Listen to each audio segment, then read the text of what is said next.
የእግዚአብሔር ሰላምና ጸጋ ይብዛላችሁ። ዛሬ ስላሴ ሶስት ነው ወይስ አንድ ነው የሚል መልእክት ይዤ መጥቻለሁ። እስከ መጨረሻው ቪዲዮን ተከታተሉት። ወደ ቪዲዮ እሺ፣ ስላሴ አንድ ነው ወይስ ሶስት ነው የሚለውን ነገር ለመመልከት መጀመሪያ ከመጽሐፍ ቅዱስ አንፃርስ መጽሐፍ ቅዱስ ምን ይላል የሚለውን ነገር እንመልከት። ያው እና መጽሐፍ ቅዱስ እንደዚህ የሚል ቃል አለ ዘዳግም ምዕራፍ 6 ላይ ዘዳግም ምዕራፍ 6 ቁጥር 4 ላይ እንደዚህ የሚል ቃል አለ። እስራኤል ሆይ ስማ አምላካችን እግዚአብሔር አንድ እግዚአብሔር ነው። እስራኤል ሆይ ስማ አምላካችን እግዚአብሔር አንድ እግዚአብሔር ነው። ሌላ ቦታ ደግሞ ያዕቆብ መልእክት ምዕራፍ 2:19 ላይ እንደዚህ የሚል ቃል አለ። እግዚአብሔር አንድ እንደሆነ ታምናለህ፣ መልካም ታደርጋለህ። አጋንንት ያምናሉ ይንቀጠቀጡማል። እግዚአብሔር አንድ እንደሆነ ታምናለህ፣ መልካም ታደርጋለህ። አጋንንትም ያምናሉ ይንቀጠቀጣሉ። ለዛ እግዚአብሔር ምንድነው? አንድ ነው። በሌላ ቦታ ላይ ማቴዎስ ምዕራፍ 3 ቁጥር 16 ላይ ደግሞ እንደሚል ቃል አለ። ኢየሱስም ከተጠመቀ በኋላ ወዲያውኑ ከውሃ ወጣ፣ እነሆም ሰማያት ተከፈቱ፣ የእግዚአብሔር መንፈስ እንደ ርግብ ሲወርድ በእርሱ ላይም ሲመጣ አየ። እነሆ ድምፅ ከሰማያት ወጥቶ በእርሱ ደስ የሚለኝ የምወደው ልጄ ይህ ነው አለ። ኢየሱስ በዮርዳኖስ ሲጠመቅ ከዛ የእግዚአብሔር መንፈስ በርግብ መልክ ሲወርድ ከዛ ከሰማይ ደግሞ ድምፅ ሲመጣ እንመለከታለን። ሶስት ነገር ነው ያለ እዚህ ጋር።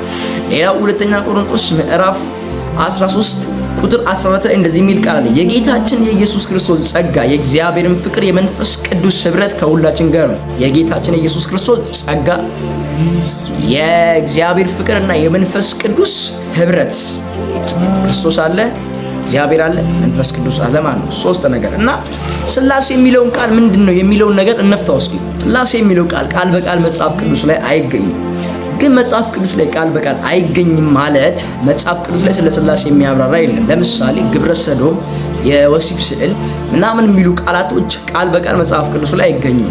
መጽሐፍ ቅዱስ ላይ ቃል በቃል አይገኙም ማለት ደግሞ መጽሐፍ ቅዱስ እነሱን ይተባበራል ወይ መጽሐፍ ቅዱስ ላይ እነሱ የሉም ማለት አይደለም። ስላሴ ማለት ቀጥተኛ ትርጉሙ ስላሴ ማለት የግዕዝ ቃል ሲሆን ስላሴ ማለት ትርጉሙ ሶስትነትን የሚገልጽ ወይንም ሶስትነት ማለት ነው። ስላሴ ማለት ሶስትና ማለት ነው። ለዛ ስላሴ ማለት አብ፣ ወልድ፣ መንፈስ ቅዱስ በአካል ሶስት በአምላክነት ወይንም በባህሪ አንድ መሆናቸውን የምንገልጽበት መንገድ ነው። ስላሴ ማለት አብ፣ ወልድ፣ መንፈስ ቅዱስ በአካል ሶስት በባህሪ ወይንም በአምላክነት አንድ መሆናቸውን የምንገልጽበት መንገድ ነው።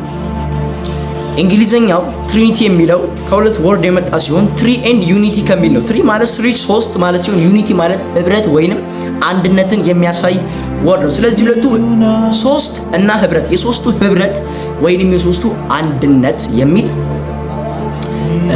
ቃል እንመለከታለን ማለት ነው። እና ስላሴ ማለት ባጭሩ ግራ እንዳትጋቡ እንዳትወዘጋገቡ እግዚአብሔር በአካልና በግብር ሶስት መሆኑን የምንገልጽበት መንገድ ነው። በግብር ማለት በስራ ማለት ነው።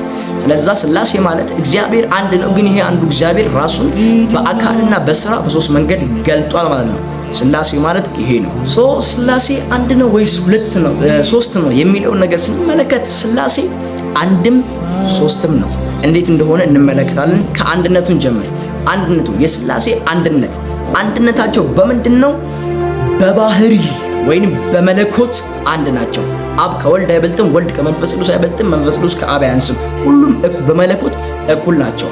ሌላ በምን አንድ ናቸው ብለን ስንመለከት ስላሴ አንድ የሆኑበት የመጀመሪያው በስልጣን አንድ ናቸው፣ በመለኮት አንድ ናቸው፣ ዓለምን በመፍጠር አንድ ናቸው፣ በአኗኗር አንድ ናቸው፣ በአገዛዝ አንድ ናቸው፣ በህልውና በማሰብና በመናገር ፈጽሞ አንድ ናቸው። ዓለምን እግዚአብሔር ብቻውን አልፈጠረም። ከወልድና ከመንፈስ ቅዱስ ጋር ሆኖ የፈጠረው። ለዚህ ማስረጃ የምትፈልጉ ከሆነ ዘፍጥረት ምዕራፍ 1 ጀምሮ ከቁጥር 1 ጀምሮ ማንበብ ትችላላችሁ ማለት ነው። ስለዚህ ስላሴ አንድነት አይተናል፣ በምን አንድ እንደሆነ። ሌላው የስላሴ ሶስትነትን ነው የምናየው። ስላሴ በምን ሶስት ነው? በደንብ ታረጋችሁ ስሙ። ስላሴ እንዴት ሶስት ሆኑ የሚለው ነገር በሶስት ነገር እንመለከታለን። ስላሴ በሶስት ነገር ሶስት ናቸው። የመጀመሪያው በስም ሶስት ናቸው፣ በአካል ሶስት ናቸው፣ በግብር ወይንም በስራ ሶስት ናቸው። በስም የሚለውን ነገር እንመልከት። አብ፣ ወልድ፣ መንፈስ ቅዱስ ማቴዎስ ምዕራፍ 28 ላይ ሄዳችሁ መመልከት ትችላላችሁ። አብ፣ ወልድ፣ መንፈስ ቅዱስ በስም ሶስት ናቸው። ሌላው ደግሞ በአካል ሶስት ናቸው። አብ ራሱን የቻለ ገጽ አለው፣ ወልድ ራሱን የቻለ ገጽ አለው፣ መንፈስ ቅዱስ ራሱን የቻለ ገጽ አለው ማለት ነው። በአካል ሶስት ናቸው። በአካል እንዴት ሶስት ሆኑ የሚለውን ነገር እንመልከት። አብ አካላዊ ልብ ነው። የአካሉ የሥላሴ የህብረቱ አካላዊ ልብ ነው።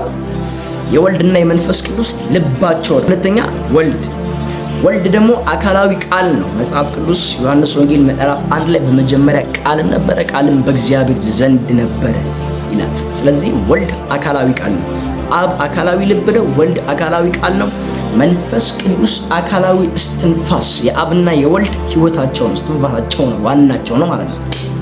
ስለዚህ በሶስቱ ህብረት ውስጥ አብም ዋና ነው፣ ወልድም ዋና ነው፣ መንፈስ ቅዱስም ዋና ነው። ሶስቱ ዋና ናቸው። አንዱ ያለ አንዱ አይችሉም ማለት ነው። ስለዚህ ድርሻቸው ወይንም ግብራቸውን ስራቸውን አይተናል። አብ አካላዊ ልብ ነው፣ ወልድ አካላዊ ቃል ነው፣ መንፈስ ቅዱስ አካላዊ እስትንፋስ ወይንም ምንድነው ህይወት ነው ማለት ነው። ስለዚህ አብ አባት፣ ወልድ ወላዲ አስራዝ፣ አብ ወልድን የሚወልድ ነው ማለት ነው።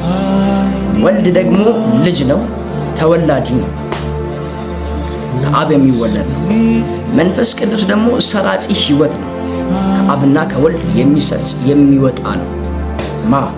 ወልድ። ለዛ ሥላሴ በስም ሶስት ናቸው፣ በአካል ሶስት ናቸው፣ በግብርም ሶስት ናቸው። በስም አብ፣ ወልድ፣ መንፈስ ቅዱስ። በአካል አብ አካላዊ ልብ ነው፣ ወልድ ደግሞ አካላዊ ቃል ነው፣ መንፈስ ቅዱስ ደግሞ ከአብና ከወልድ የሚሰርጽ የሚወጣ ማለት ነው። የሚሰርጽ ማለት የሚወጣ ማለት ነው፣ መንፈስ ናቸው ማለት ነው። ስለዚህ ባጭሩ ሥላሴ አንድም ነው ሶስትም ነው። ግልጽ እንዲሆንላችሁ ሥላሴ አንድ የሆነበት መንገድ ምንድነው? በመለኮት በባህሪ በአገዛዝ በስልጣን የመሳሰሉት ሥላሴ አንድ ነው። ሶስት እግዚአብሔር ሶስት አምላክ ቁጭ ያላጠበቁ አንድ እግዚአብሔር አለ። ይሄ አንዱ እግዚአብሔር ነው ራሱን በአካልና በስራ በሶስት መንገድ የገለጸው ማለት ነው። እስካሁን አውርቼ መጨረሻ መደምደሚያም በመጽሐፍ ቅዱስ ሳጠናክርላችሁ አራት መጽሐፍ ጥቅሶችን እንመልከት። ሥላሴ መኖሩን የሚረጋገጥበት የሚታወቅባቸው መንገዶች። የመጀመሪያው ቅዱስ ጳውሎስ ምስክርነት ሁለተኛ ቆሮንቶስ ምዕራፍ 13:14 ቅድም ያነበብኩላችሁ ነው። ጌታችን ኢየሱስ ክርስቶስ ጸጋ፣ የእግዚአብሔር ፍቅር፣ የመንፈስ ቅዱስ ኅብረትም ከሁላችሁም ጋር ይሁን አሜን። የጌታም ድምፅ ከማን ከዛ ኢሳይያስ ምዕራፍ 6:8 ላይ ደግሞ እንደዚህ የሚል ቃል አለ። የጌታም ድምፅ ማንን እልካለሁ ማንስ ይሄድልናል፣ ማንን እልካለሁ ማንስ ይሄድልናል የሚል ወርድ አለ። ማንን እልካለሁ የሚለው አንድነቱን ያሳያል። ማንስ ይሄድልናል የሚለው ወርድ ደግሞ ከአንድ በላይ የሚሆን ምልክትን ነው የሚያሳየው አይደል? ማንን እኔ ብቻዬን ብሆን ማንን እልካለሁ፣ ማን ይሄድልኛል፣ ማንን እልካለሁ እላለሁ። አብሮ ልጆች ቢኖሩ ግን ማን ይሄድልናል፣ ለኛ ማን ይሄድልናል። ለዛ እዚህ ጋር የሥላሴ ምልክት ቃሉ ያሳየናል ማለት ነው። ሌላ ራእይ ምዕራፍ 14:1-2 ላይ እንደዚህ ይላል። አየሁም እነሆ በጉ በጽዮን ተራራ ቆሞ ነበር፣ ከእርሱም ጋር ስሙን የአባቱን ስም በግንባራቸው የጻፈባቸው 144 ሰዎች ነበሩ። ስሙንና የአባቱን ስም እና ስለዚህ ባጭሩ ምንድነው ሥላሴ አንድ እግዚአብሔር አንድ ነው። ግን ይሄ አንዱ እግዚአብሔር ራሱን በአካልና በግብር ወይም በስራ በሶስት መንገድ ገልጧል ማለት ነው።